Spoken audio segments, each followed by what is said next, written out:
Hi, everybody. I'm Ralph Ben-Mergy. Welcome to Not That Kind of Rabbi. The disclaimer I don't usually do anymore, but I'll do it one more time. I'm not a rabbi. I am a spiritual director. I did take a 3-year ordination program, and I am indeed someone who also, by the way, has a spiritual companionship or counseling or direction clients, whatever way you want to say it. Seems to be some flux in our world about that, on one-on-one. And if you want some spiritual counseling, and it's a hard thing to explain to people, you see, because it's not psychotherapy. It's not me saying to somebody, you have an issue and a pathology, and I'd like to help you with it, and I'll use this. It's really a kind of sacred relationship between two people, a holy listening, as it were, from one heart to another, and with some spiritual components and some practices that can be suggested. Some meditative practices are often common. But really, it's a way of talking about the more existential issues that people have in life. Once you get past, it's kind of, put it this way, if I had a musical soundtrack, it would be Peggy Lee, Is That All There Is? Because we all get to that point in a material life where we just think, well, I did all the goodies and collected all the stuff, and I'm still here, and it's still not quite feeling right. So if you're one of those folks, and most of us are, I'd love to help you along the way and walk with you a bit. As someone says wisely at one of my Sabbath Shabbat dinners, we're all just walking each other home. So if that's the case, then why not do it with somebody else? If you want any of that kind of counseling, I do offer it. And the easiest way to get in touch with me confidentially is to go to my Twitter account and direct message me. At Ralph Ben-Mergy is where you'll go for the Twitter account. And then DM me, and we'll carry on our conversation in confidence. And hopefully it'll do some good for you. People seem to speak well of the experience. I certainly get a lot out of it. I want to talk a bit today about two things. One is the lingering positive effect of my conversation with Harry Manx, who's out on Salt Spring Island and is a wonderful performer who I've enjoyed for years. But he really turned me on to Advaita Vedanta Hindu practice, which really simply is the idea of being present in as much of one's life as possible and dealing from the center of yourself and who you are. So you are not, I am Ralph. No, I am. Simply, I am. Because once I become Ralph, then there's a whole bunch of stuff to defend and a whole bunch of things to argue about with people that's not my version of Ralph. What's your version of Ralph? Do you know Ralph? I know Ralph. And the ego takes this dance that takes us into places we don't necessarily need to be. But to stop at I am is to then, in many ways in this practice, is to be able to become present completely, which is oddly enough something we avoid as much as humanly possible. We'll turn on the radio, we'll have a conversation, we'll watch a ball game, we'll just distract ourselves constantly from the very moment we're in. But it's the only real moment we have. The past is a narrative that we constantly are revising and changing, and the future hasn't happened yet. So it's just this moment. And the more we can stay in that moment, the more sincere and integrated our reactions to the things around us can become. We can step one back from the dance and just be able to be present to what is truly the miracle around us. I saw a picture, I think I reposted it, of one of the Milky Way Hubble telescope pictures. And it's just, what? Like, this is just what? And I'm here thinking, I am Ralph. It's like, well, I am Ralph. What the hell does that mean? So it doesn't do me any good to do that. But it does do me a lot of good to realize I'm just a little bit of nothing in the middle of something. And by being that, I'm everything. So it's an interesting thing to do. Also starting, by the way, tomorrow, as I tape this, is the Jewish New Year. Rosh Hashanah of the New Year, of the year. And I've always thought that it was actually appropriate that a new year begins in the fall.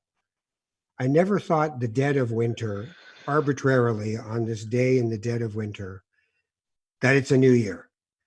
I always thought when summer was over and the harvest was in, that we could start again and plant the seeds for the next year. So Rosh Hashanah makes perfect sense to me. It is a very profound holiday in the Jewish experience, followed 8 days later by another very profound event, Yom Kippur, the Day of Atonement. And one of the interesting things about the atonement part is we deal with the idea of our personal sin, not original sin, but personal sin. But if you think about it in the Hebrew language, a sin is not an evil act. A sin is a misdirected aim. It is not quite, your intentions are fundamentally there, but you're off. You're not hitting the target. And by not hitting the target, life is out of balance, or Kaya Naskatsi, as they said in the Hopi film documentary. So instead of flailing about thinking what a horrible person I've been all year, and I promise, Dad, I'll do better next time, it's more of a reflection on recalibrating our aim towards the things that we care about in this world and in each other and in ourselves. So that's my rant. My guest today. Hold on, can I get you to keep going? I've been really enjoying this. All right, one more thing then. Would you please? Shana Tova, by the way. Shana Tova, that's my guest. That's Zane Caplansky, and we'll talk about that in a minute. Thank you, Zane. That's very kind of you to say that. Rosh Hashanah, on the other hand, is the ram's horn, the wake up. And in spiritual life, the wake up moment is the moment that we look for. Not the lightning hits me and I'm now a holy person moment, but the wake up, get yourself together, man. What do you think you're doing? Because most of what we do, going back to what Harry's been teaching me through the stuff he's been guiding me to, is the idea that we are asleep. We are unconscious. And it's interesting. I watched a George Carlin clip today where he really just does the rant on the nonsense of the American dream, the true nonsense of it. And part of it is they want you to stay asleep, he says. This is how they want you. No critical thinking allowed, no educated response. Just stay asleep and watch the sporting event. And pretend the politics gives you real choice. It just gives you the illusion of choice. So in the day of Rosh Hashanah, which starts tomorrow night, and then there's 2 days after that, every service is followed with the blowing of the shofar, the ram's horn, and it is a primal sound. You can't really replicate it. And when you hear it, and on Yom Kippur, you hear it at the end of that 25-hour fast, and it's what you're waiting for if you've been fasting. But the awaking sound of the shofar is one that is to rouse your soul, to rouse the center of who you are, and to reaffirm for you your humanity and your interconnectedness with everything, not every Jew in the world, everything in the world, every ocean wave that passes. When I do my work with people, one of the things I do with clients is I try to say, if they're religious, look, for instance, if you're Jewish, I'll say, look, God is not Jewish. You're Jewish. It's your way of trying to understand what's going on. But you don't own a God. God is not Muslim. You're Muslim. It's how you're understanding the world. I asked a friend of mine once about Jesus. I said, look, I have a real problem because it's been embedded in me in my Jewish culture to really kind of downplay Jesus, that he was just a Jewish rabbi. And as my friend's Booby, grandmother said, he's a nice guy, but the son of God? Right? So I said, look, I don't want to keep this bias, this prejudice with me for the rest of my life. And she said, well, let me try to explain to you this way.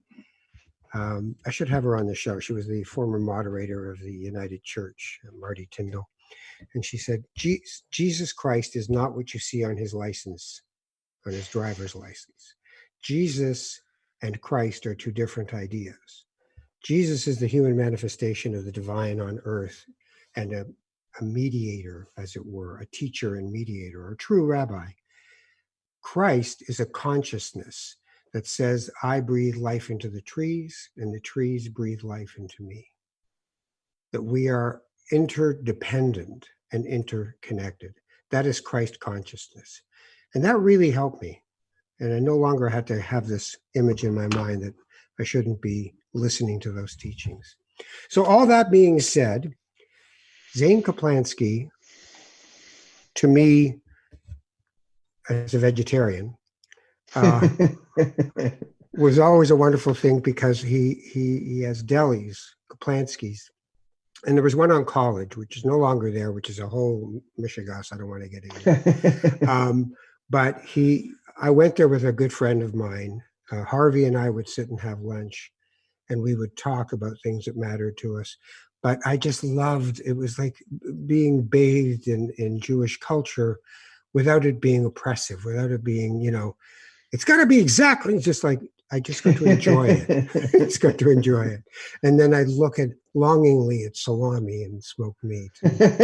Here I'm missing it. But nonetheless, I did want to talk to Zane, and I reached out, and he was kind enough to say he would come on. So Zane, Shana Tova, Happy New Year. Shana Tova. Happy New Year to you, Ralph. Nice to see you. You're one of my favorite customers in the deli. You didn't come just once. You came a lot. No, it was really I came always a lot. Pleasure. Yeah, it's always a pleasure for me to have you there. Broke my heart. I went to the one in the airport once on my way out. And sometimes when I travel, I wear my kippah. And I was wearing my yarmulke, skull cap, whatever they want to call it, but my kippah. And I was sitting there at the bar. I was having a coffee and I think just some fries, because I don't eat meat.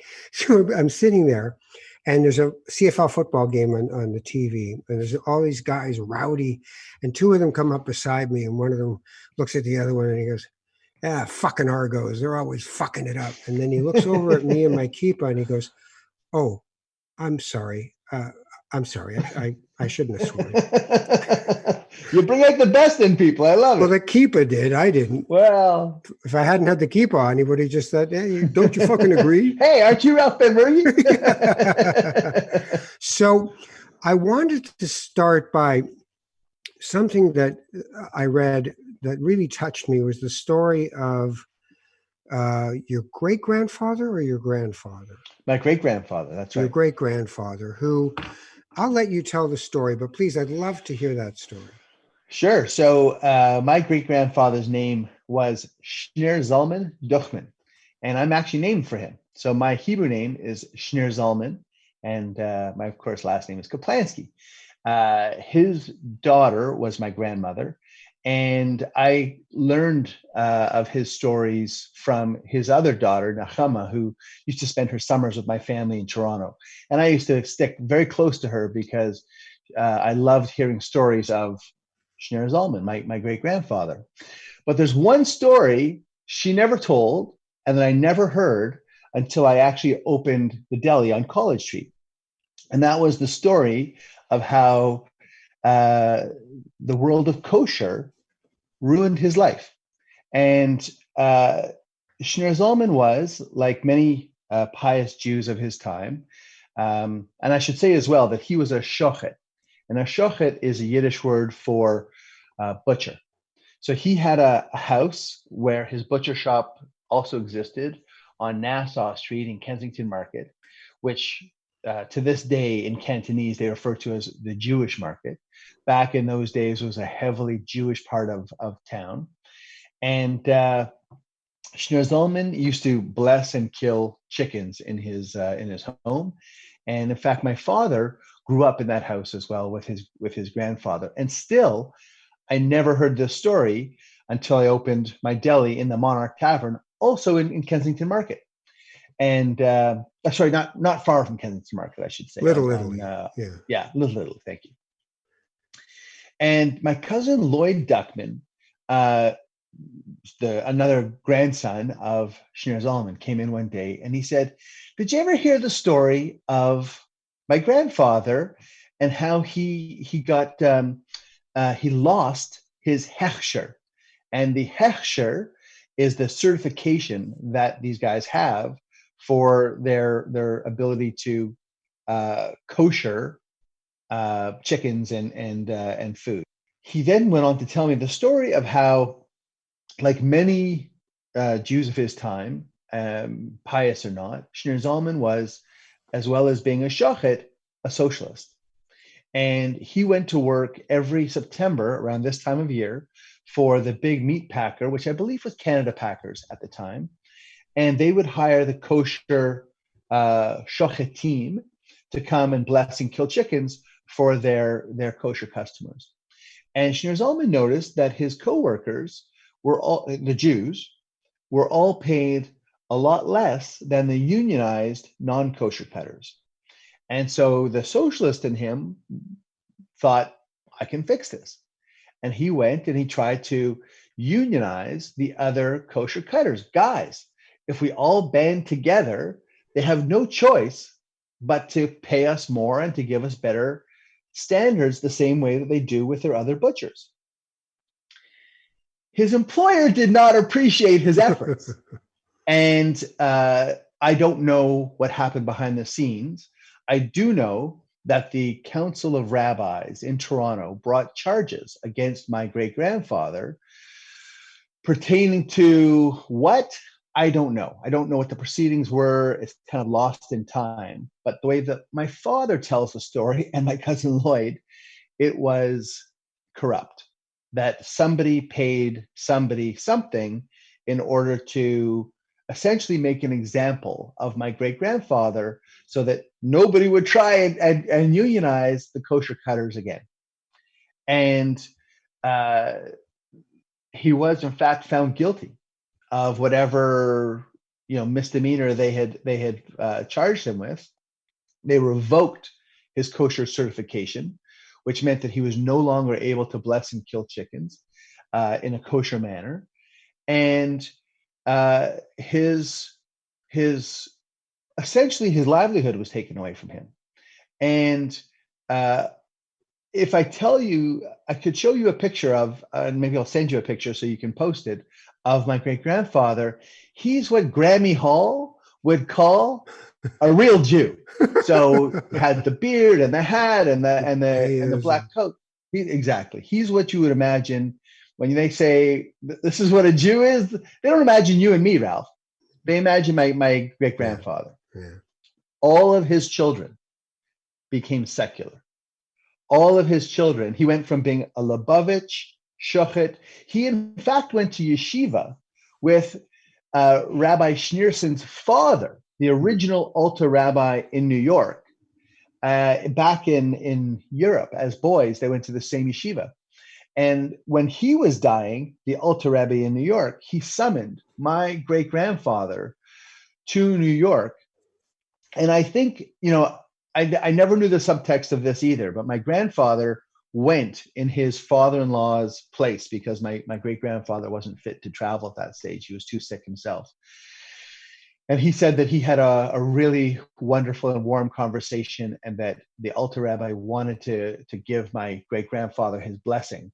And there's something inside of me that says it was a form of an apology because that they would have known through the grapevine what had happened and that it was really, really wrong.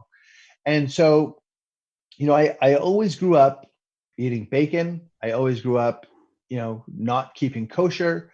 I grew up in the conservative movement in Toronto. I was bar mitzvahed at Beth Tikva, where I went to Hebrew school for many years. And my father always had this anti-kosher bent.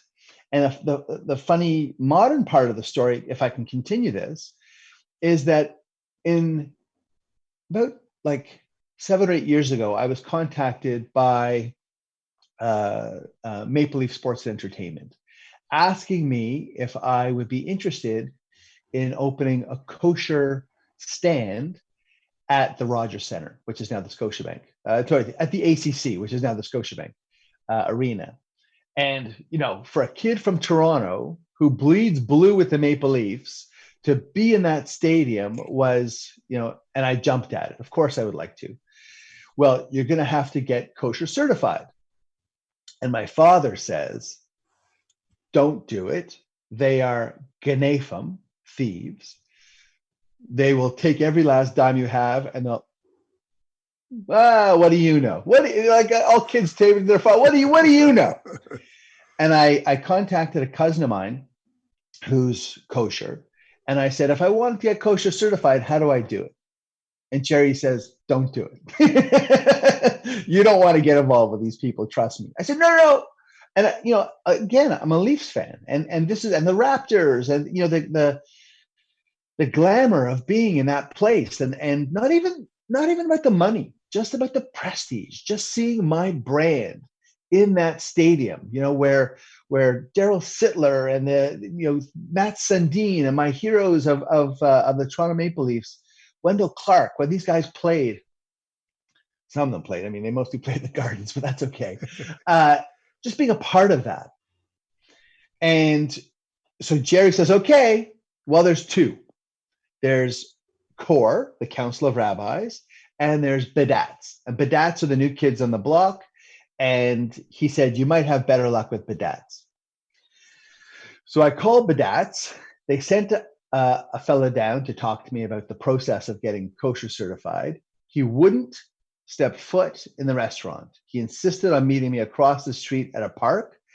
And we're standing there, and he's going through what's going to happen. And I said, okay. And he says, and you're going to have to take on a new partner. And I'm like, excuse me? It's a very standard thing. It's 3%, maybe 5, could be 7, but it's a standard. What do you mean take on a partner and give him a piece of my business? What are you talking about? Well, you don't belong to a synagogue. I said, I know. Well, we need to deal with some. I'm not Jewish enough for you.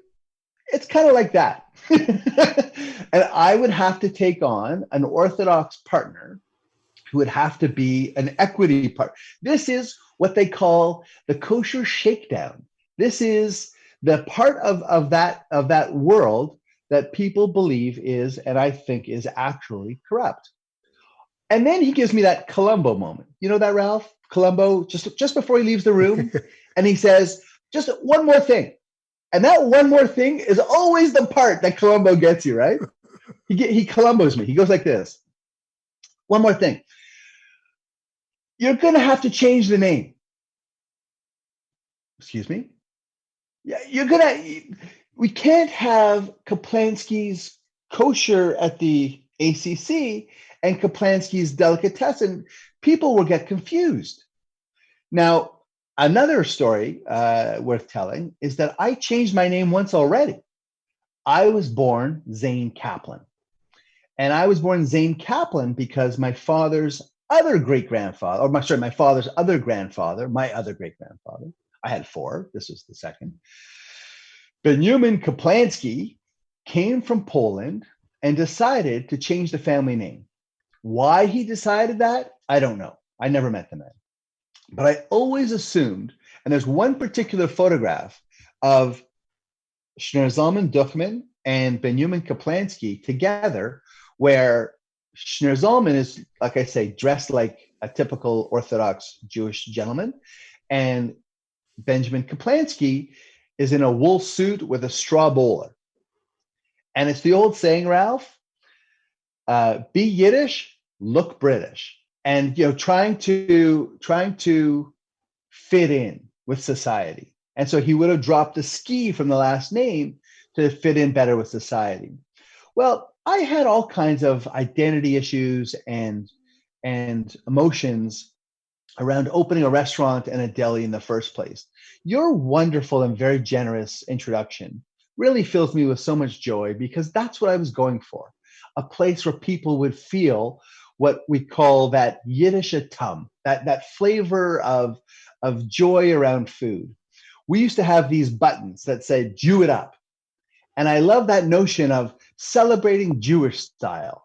And it was controversial when I did it. And people would say, what does Jew it up mean? And I'm like, well, you know what Jew me down means? And they're like, yeah. I'm like, it's the opposite. And, because the word got corrupted as a verb in a very negative way. And so for another generation. If you say it out loud in a restaurant, You'll notice that a Jewish person does this as they're talking to another Jewish person, and the rest of it, they go, I met this really great girl. She's Jewish, and the thing I really like about her. And you go, oh, okay. And so I'll tell you a little thing there as well. There's a book called An Empire of Their Own, How the Jews Invented Hollywood. And it's written by Neil Gabler. It's a beautiful book. I interviewed him years ago about the book. He's a very good biographer. And I said, he was in New York, I think it was, and I was in Toronto, so I couldn't see him. So radio. And I said, so did you have any trouble with your subtitle, How the Jews Invented Hollywood? And there was this long pause, and he said, that was very difficult because the publishers did not want the word Jew on a book. And I insisted that that's the point of the book.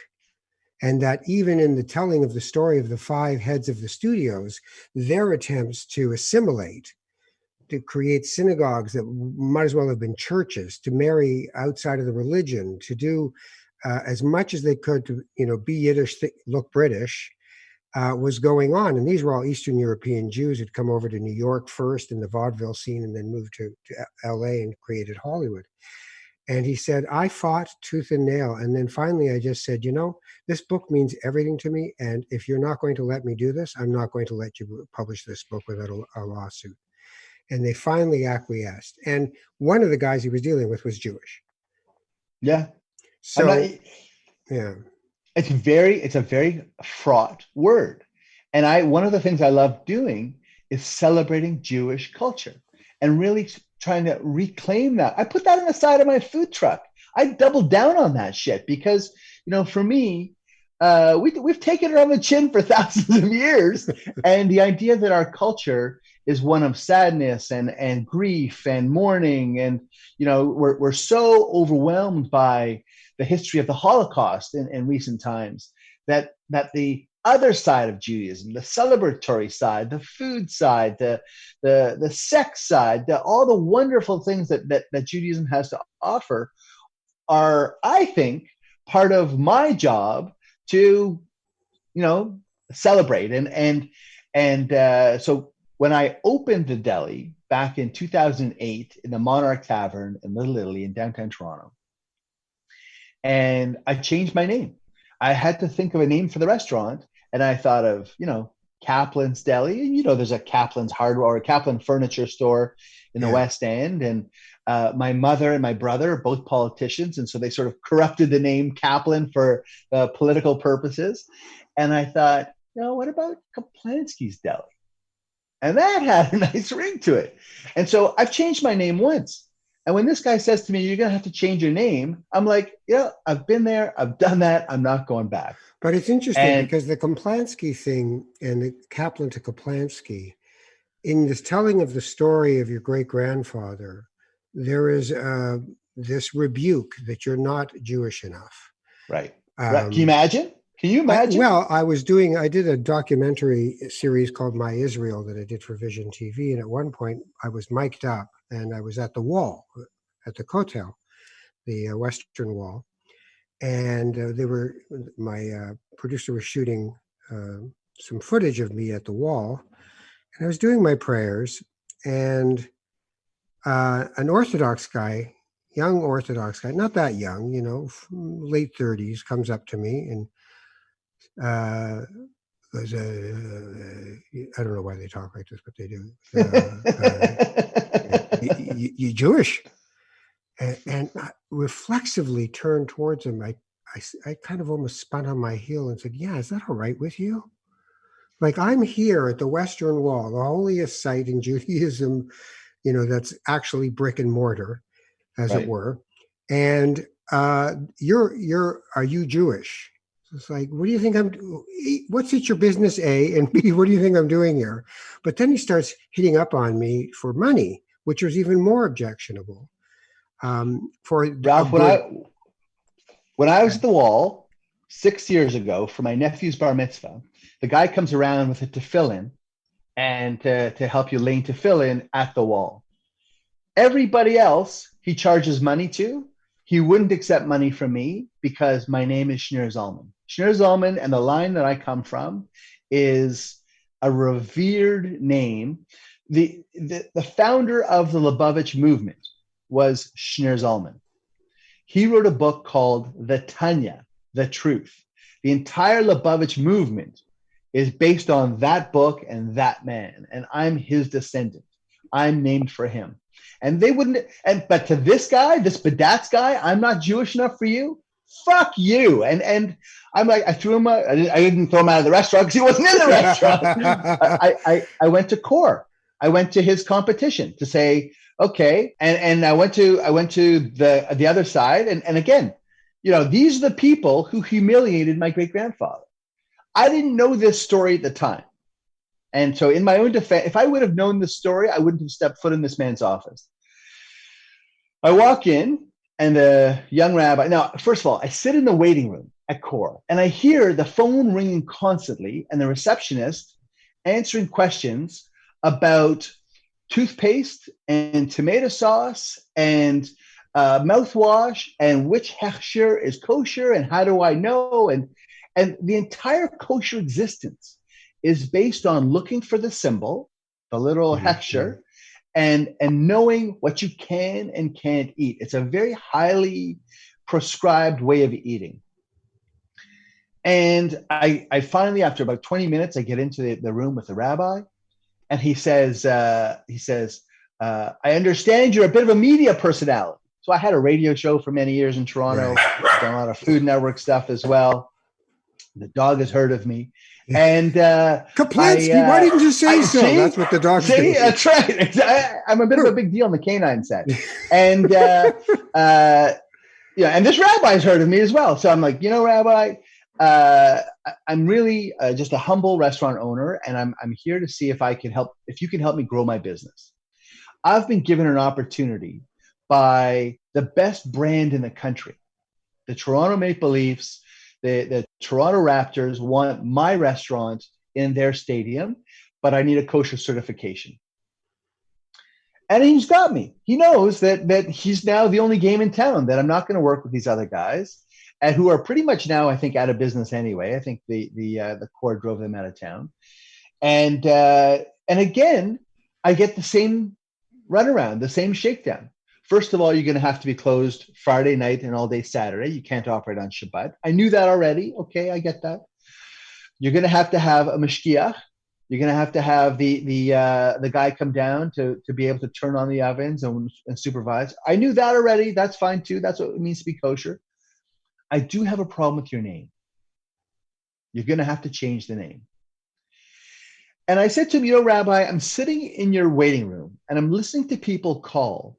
And I know that when people, so Ralph, when you told the story about coming to the deli with your kippah on, at our College Street restaurant, I used to train my people to look for people with a kippah. If you look in my logo, my apostrophe is a Star of David. I wear my Jewish identity on my sleeve. The whole Jew it up thing, the whole, I'm really all about loud and proud. We're here, we're Jews, we're not going away. And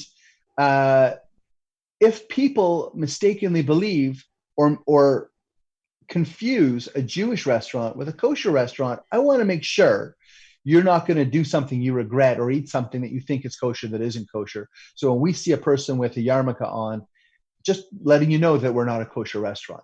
And I know the way the kosher people operate, they look for the hechsher up on the wall just to make sure that this is a place that keeps kosher. And he says, yeah, but it's still, there's going to be confusion. And I knew at the time that there was a Second Cup coffee shop. There was one that was kosher, and all the rest in the chain are not kosher.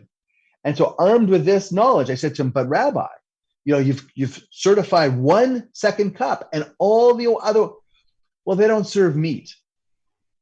What the fuck difference does that make? I've since found out. It's interesting about kosher because for many years when I wasn't vegetarian, I was kosher, but I was kosher without buying kosher. I just ate kosher and followed the dietary restrictions. Somebody, said to me, why? A friend of mine who was Jewish, she's like, well, why do you bother with it? Like, why do you bother with kosher? And I said, because every day I have to make a choice. I have to decide the milk fork or the meat fork. I have to decide if I'm in a restaurant, do I eat this because it has meat with a cream sauce? But I have to make the decision every day. That's part of being Jewish. I'm Jewish and I'm doing this. But I had learned many years before that one of the two major producers of kosher meat in the United States, in Minnesota, I believe it was, Yes. who are still there, were their labor practices were so abhorrent. They were Yes. withholding people's work permit and visa so they couldn't get out of the country. They were locking people in. They were physically and mentally abusing their employees. And I thought, there's nothing holy about this. There's no good idea about this. Like every other system, it is prone to its corruptions. But what I want to know from you is, it sounds to me like, I sometimes say to people, being Jewish is an act of spite, right? It's just like, you know what? You missed me. You missed me. You know, and it also is one of intergenerational traumas that that the wound your great grandfather that was inflicted upon him, the shame brought to a man of holiness, a man aspiring to holiness, to be brought down by standing up for fellow human beings. And even there's something in me that thinks that even though you didn't know this story till much later, it informed your family, the choices that were made to be culturally Jewish, but secular when it came to religion, the choices you made to re-own your name, to say, I love my brother David, I love my mother Eleanor, and, and God bless your brother's passing, by the way. Thank you. But you wanted to be your Kaplansky. You That's wanted to it. be who you are. And that search for authenticity, what does your Jewishness look like today because of all that? That's what I... Well, that's a fascinating question. I think there's so much here that we could really talk for a long time about. But I often look back on the knowledge that, it wasn't the biggest. I'm not sure if God knew what she was doing when she asked us to be her chosen people, and which is to say, we weren't her first choice, but we agreed. And when you are the chosen ones, you have a responsibility to carry the message. And what I loved about you called it your rant. I loved your introduction, Ralph. I really thought that you absolutely nailed what it means to be Jewish, and the idea of teaching people to stay in the moment, teaching people to handle their feelings, teaching people to live their life in a responsible and responsive way. To me, being Jewish is an inclusive thing. It's not an exclusive thing. It's not meant to be us versus them. It's just meant to be us. That it's really. I think I look at the core messages of the Golden Rule: treat other people the way you want to be treated. Be a good person. Don't be a schmuck. You know, we all know the difference between right and wrong in our lives. I also loved what you said about evil just being misguided. And I'm working really hard in my life right now, Ralph, to, instead of when somebody does something that I find either offensive or oppressive or anger causing, instead to default to compassion. And to me, that's a very Jewish response. Instead of looking at the Canada Packers as being evil, look at them as being scared. Instead of looking at the Council of Rabbis as being corrupt, think of them as being misinformed. Think of them as being just unfortunate, immature people that they don't understand, and they've lost their way from the core messages that God really wanted us to carry to the rest of the world. Can I When stop you you look there? at, Can I stop you sure, there? it's your show. You can stop me wherever you want. You got Mike in the background anyway, pushing the buttons, so it's up to you. So I want to look at this word compassion and the examples you gave, because for me, some of the pieces of the example you gave really make me think more of pity. They're misguided. They don't know what they're saying. They don't know. Forgive them, God. They don't know not what they do, as Jesus would say. When for me, compassion is being able to send love when you're not receiving it. That's the hardest part. That's the part where it comes into you in one way, and the ego part of us is animated. Hey, you don't talk to me like that. Right. I'm Zane. You don't talk to Zane like, fuck Do, you. don't you? Do you not know who I am? You know who I am. That's the, do you know who I am should be on t-shirts at the film festival every year. Don't you know who I am? I got to get in here. I'm the guy who did the insurance for the film. It's just get relaxed. You know, Ralph, You'll get in. Scott Peck wrote the book The Road Less Traveled. Yes. So Peck in The Road Less Traveled said, you really can't love somebody who's not prepared or doesn't want to be loved. And so I have a hard time with that version of compassion, sending love to people who treat you that way. Okay, but I'll argue Because that. I'll argue that. do it. Because one of the teachings in Judaism and in all great religions and spiritual paths is we do not give in the hopes of getting. We don't love to be loved. We just love. And that's a much harder thing to do because we have been so conditioned to be transactional. I'll Yeah, be nice to you and you'll be but nice Ralph, to me. we have a finite capacity. We have only so many hours in our day. We only have so many people that we can really show that kind of energy to. And so I think what Peck was saying was when you direct it towards people who can't receive it, you're really wasting your time. But And don't while I agree expect a it's not result. transactional, I totally agree with what you're saying. Yeah. I also think that to be effective, that finding people who are ready for the message is a better place and way to spend your time than preaching to the unwashed. But there is no, the one I'm thinking is that there is nothing about being effective.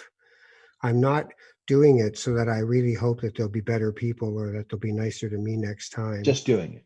You're just doing it. And whether that person at that time can accept what you're giving them is really not relevant. But imagine if we were all doing it. Imagine if Oh, all would that? I mean, gave each other that's the the whole benefit point. of the doubt. Absolutely, But absolutely. the wounds that people carry are not to be underestimated or known by us.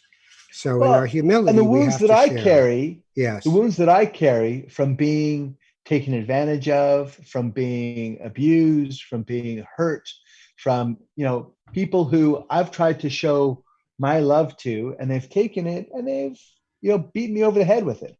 Though it's very hard for me as a human being, as a Jew of any kind, to really not be once bitten twice shy kind of thing. That once you've gone through that abuse, that now you want to be a little bit more careful next time out and really just know that you get it, so we can be friends. But I can't be friends with somebody who's just going to take and take and take and then run away. Well, I'm not saying you should submit yourself to people's inability to aim properly, as it were. But I am saying that you can, so forgiveness, resentment is the poison we drink hoping to kill the other person. Right? Right. I like that a lot. Forgiveness is an offering we give so that there are in everyone's lives people who have hurt them and who they don't really want anything physically to do with anymore. They're not going to keep reaching out saying, hit me one more time. It's done. But on the other hand, to free yourself of a suitcase full of rocks of resentment is to be able to put that rock down and just send love towards them. That doesn't mean that they even have to know you're doing it. Just think of golden, beautiful light that you send to this person who really did not do right by you. And just leave it at that. And that to me is more about what compassion is about. The other part is giving people, which you spoke of earlier, is another part of Judaism, which is the benefit of the doubt. If somebody is racing past you in their car, try to give them the benefit of the doubt. They just may have found out that something very bad has happened. If someone is going by you in an ambulance, look into that ambulance and don't think, why do I have to move over? Just think, I hope that person's going to be okay. So the benefit of the doubt and the ability to give out regardless of what you get in, because so many people are so unskilled at life and unskilled at their responses. It's like the patron in a restaurant who doesn't bother to even look up at the waiter, especially in a Jewish one where they think that this is part of the culture and the norm to not say please and thank you. I'll take the chicken. Where will you take the chicken, sir? It's why I was and the service in this place is terrible. Yeah, this is why I was never actually a waiter. I just thought, I don't think I can do this at this point in my life. I'm too immature. If someone starts, giving me a hard time and leaving me 50-cent tips, I'm going to be yelling at them on the way out the door. Yeah, but if it's you're just sending lots of light to these people, and you're moving on with your life. How kind of schmuck are you? I'm also saying don't put myself in a retail position where I won't be a happy guy. One of the things about being a Caplansky and a Kaplan, you come from a line of people who fight for things. Yes. Your brother, your mother, your great-grandfather. I don't know the rest of the mishpacha of the family, but it's stand up for stuff. It's not you don't walk on me. We do not suffer in silence. So let me ask you what Rosh Hashanah then means to you. Like, if you're not an observant Jew, you don't go to synagogue, I assume. How do you hold these touch points in your life? Funny enough, on Friday, I'm going to be in Vancouver. And I do know a few Jewish families in Vancouver. And I reached out to a couple of them, and they were sort of a little bit skittish with the whole COVID thing, and their kids are in school, and maybe it's not the best time. And I get that. And I think for this year, that makes sense. For myself, wishing people that I know. See, I love this, Ralph. I love social media. I love being able to connect with people all over the world through my social media channels, and to be able to spread the message of wishing people a sweet and happy year, of being able to use that new year as a moment to reflect a little bit on the year that was, enjoy where we are right now. And I can tell you, I've never been happier or more satisfied than I am right now at this moment. And even with all the suffering going on in the world, even with all of the challenges that the pandemic has to offer, I still see this as a huge opportunity for renewal and to do better. I think the pandemic has exposed all of the faults and all the flaws in our society and given us the opportunity, if we take it, to improve the world that we live in, and using the New Year celebration to do exactly that, to take a big bite of the apple, take a big dip into the honey, and to know that at this moment, anything is possible. And I believe in those words fundamentally. Anything is possible. And if you do believe those words, then what do you want the future to be? What do you want to manifest in this world for yourself? And I know that my dearest wish is to see the world living in harmony, to see people living their best lives, to see people feeling what I feel right now, and exactly the message that you send as well, Ralph. So if that's what I have in my heart, listening to and learning from wise people like yourself, learning from the lessons of my own life, spreading a message of love to other people, to me, that's what I want for the new year moving forward. And it's just another opportunity to reset and celebrate. And we have enough opportunities in this world, Ralph, to grieve. I lost my beloved cousin Ruthie a few weeks ago, 97 years old, the matriarch of our family. She had a stroke. She had COVID-19. She pushed through. That woman was a fighter. And, there's so many opportunities that we have to grieve, that when we have the chance to celebrate, you know what I like to say? Jew it up, bitches. And there's teshuvah, the turning. turning towards the things that you care about and the ways to be. So you're not in Toronto. You're not running around like a chicken. You're I in a love, I live in the west coast of Canada. It's I'm in Tofino, BC. I married, I married a beautiful woman who's from Tofino. We met in Toronto. My apartment overlooks the church that we got married in. And I told Willa when we first met, I knew early on I wanted to marry her. And I said, I'm never going to get married in a church. And my Judaism would just no. When I came to Tofino the first time and I went to Christmas services in that church with her family, I decided then and there, this is exactly where I want to get married. And we had a wedding celebration where we got married like Christians and we partied like Jews. And we really had the best of both traditions at our wedding and in our lives. Willa and I celebrated Passover and Easter every year back to back with our friends and our families in our home. We don't use our religions to divide. We show the world the best of what our religions have to offer. I love being Jewish. She loves being Christian. I point out all the time that Jesus was a Jew, and I celebrate. I'm just kidding. I'm not a jerk about the whole thing. But I don't think that religion has to necessarily divide people. I think that we can really be our best selves, show that to the world, let people take from what they will, and just try to be a good person. That to me is what this is all about. and the deli business. So the deli business lives on. My airport restaurant is thriving. I got an email from this morning from a police officer. Stuff like this, Ralph, just fills me with joy. The gentleman tells me that he's a police officer at the airport and he's in love with my beef bacon. How can he buy the beef bacon so that he can share it with his friends? That people want to connect with me and my products and share them with other people, I just absolutely fills me with joy. And so I thanked him for his service. I thanked him for keeping our community safe. And I let him know that if he wants to buy the beef bacon at the airport, that I'll help him make that happen. And we will be offering it in the future. And for right now, I have Caplansky's mustards. Yeah. I've got this line of mustards that I sell that I've been selling for a number of years.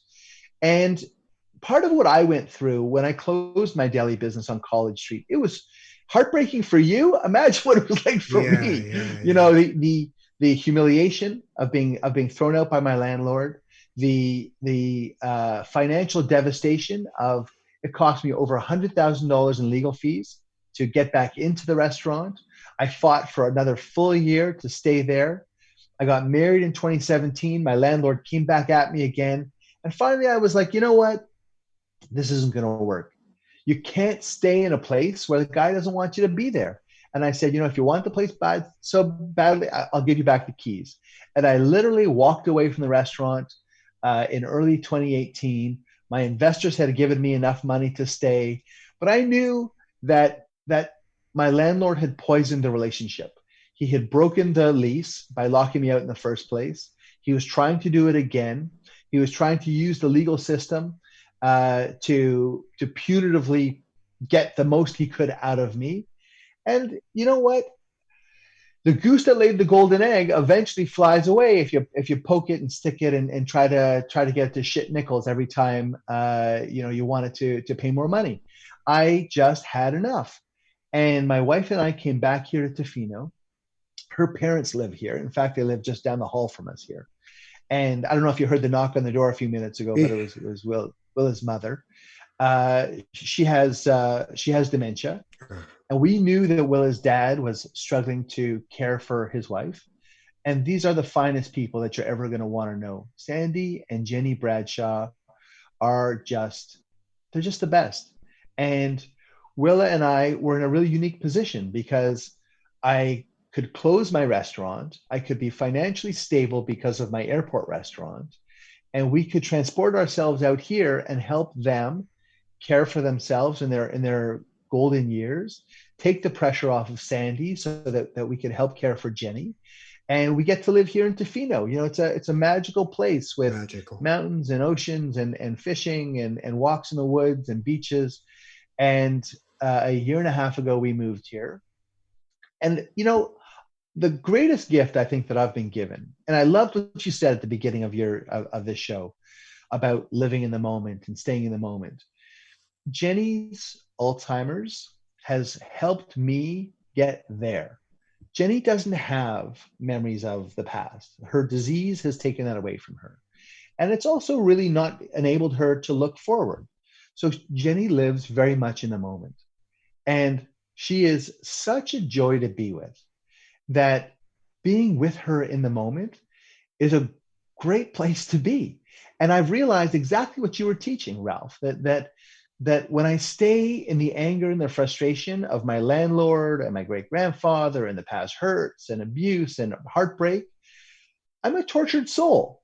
And when I think forward about what might be and what could be and what's going to happen, I'm still not enjoying exactly where I am. And exactly where I am is the most beautiful place in Canada, possibly the most beautiful place in the world. I live with people who love me. I'm able to give love to those people. Jenny and I cook dinner together every night. She's a trained chef.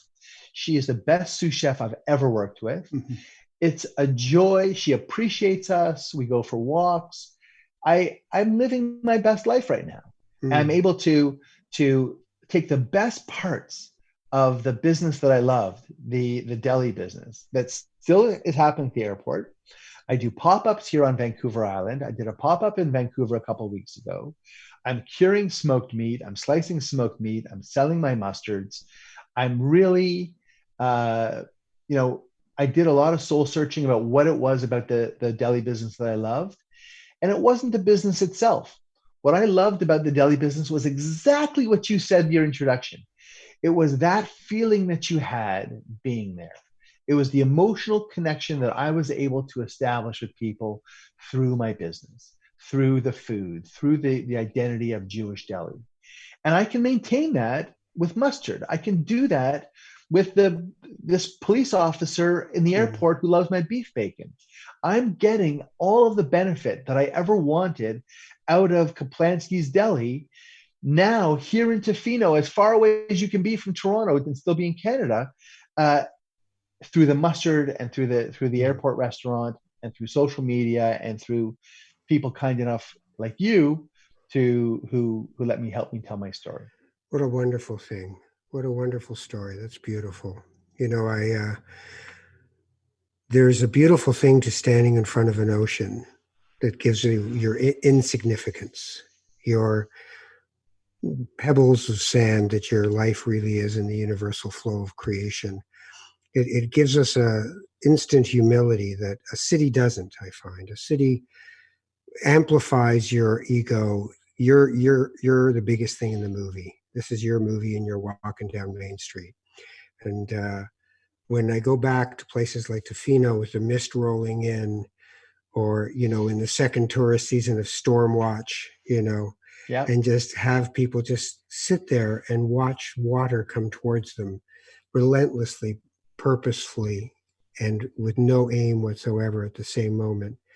It just allows us to just breathe into our existence and just capture our humility and look up at stars and just think, right. This is Stephen Jenkinson wrote a book called Die Wise, and he has a wonderful thing where he says that life is not the human lifespan. The human lifespan is just an opportunity to do something within the flow of life. And that's pretty hard to understand at Bay in Yorkville. But it's a little easier to understand when you're walking across a little wooden bridge from one little lagoon type thing to another at Tofino in the beach. Right. There's a the other friend day of mine. I saw a bear, and just to see a bear. I saw an owl. The other day, my in-laws are fishing, and 2 orca surfaced right in front of the fishing boat.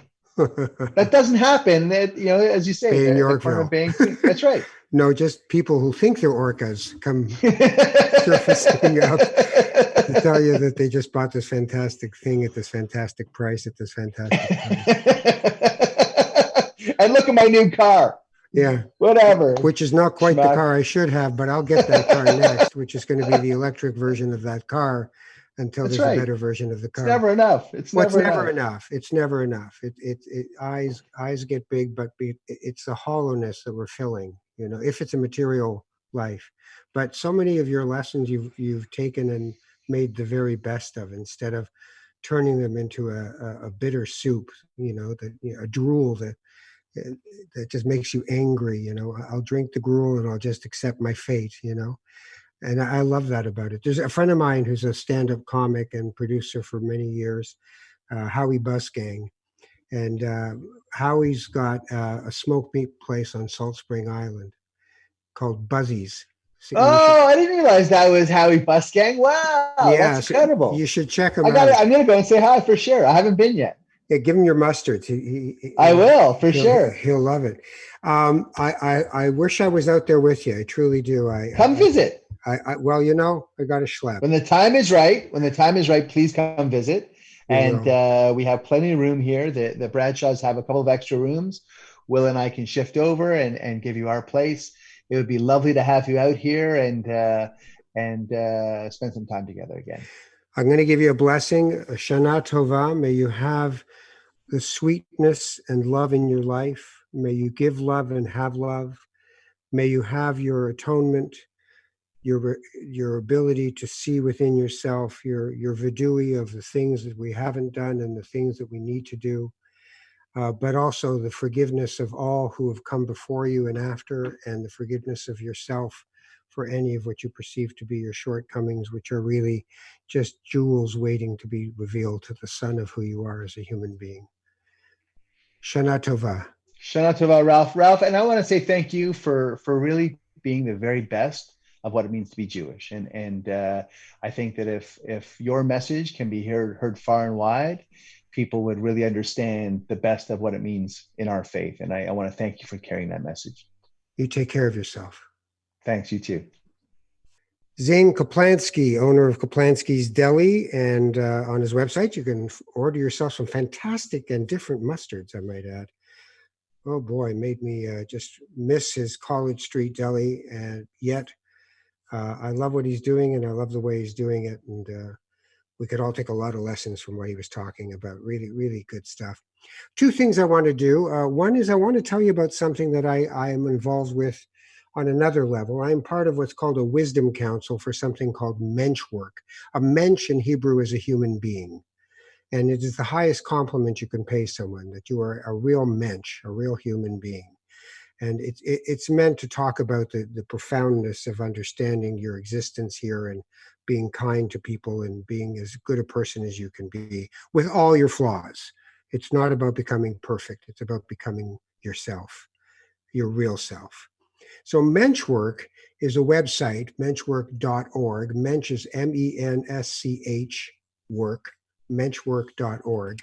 And I work with them on the council, and we do a Jewish men's retreat every year. Now, most years we go to the Berkshires. We go to Connecticut and to this beautiful Isabella Friedman Jewish Retreat Center, and it's a men's retreat, the Jewish Men's Retreat.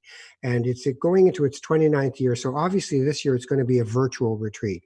If any men are out there who are interested, or women listening would like to give us your men and we'll bring you back a mensch, we'd be happy to have you.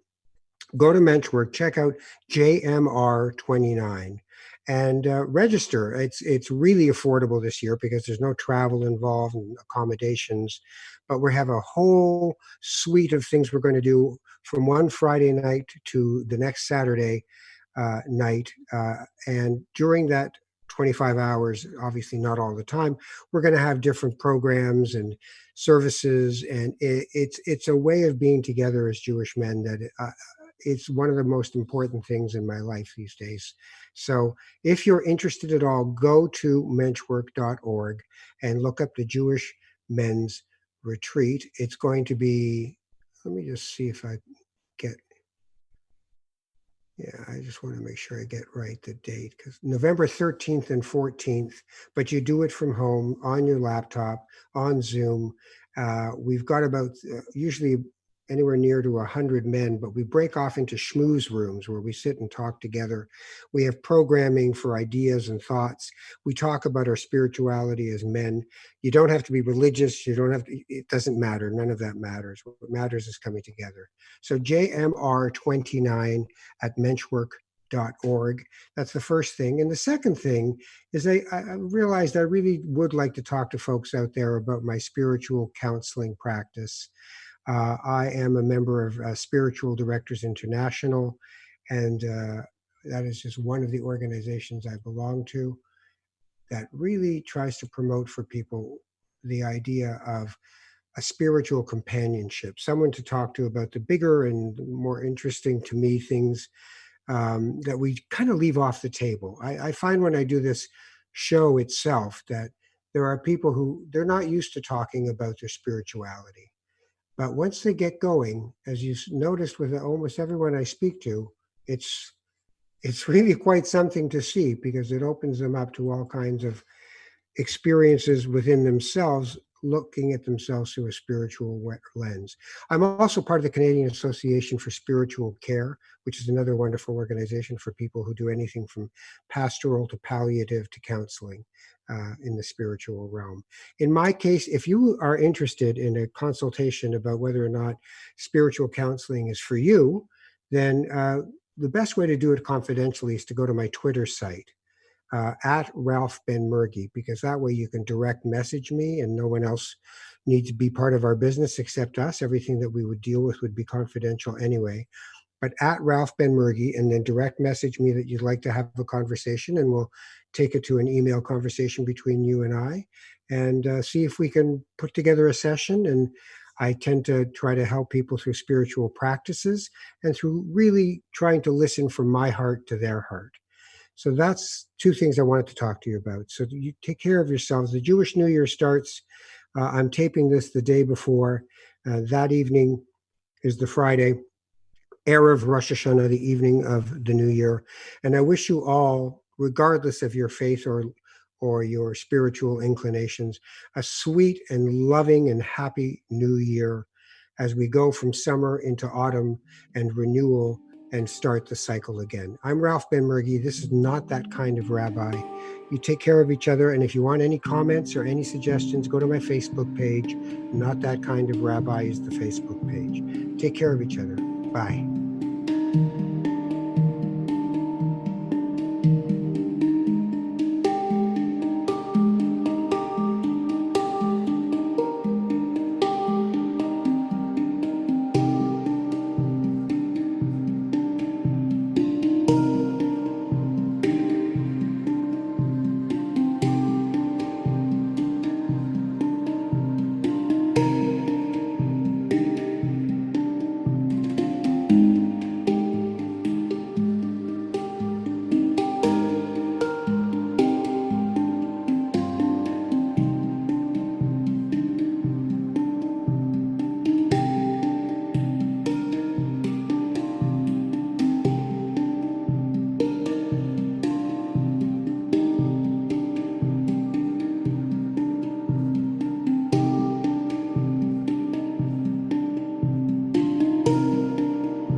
This podcast has been produced by TMDS and accelerated by Roam Phone. Roam Phone brings you the most reliable virtual phone service to run your business and protect your home number from unwanted calls. Visit roamphone.ca to get started.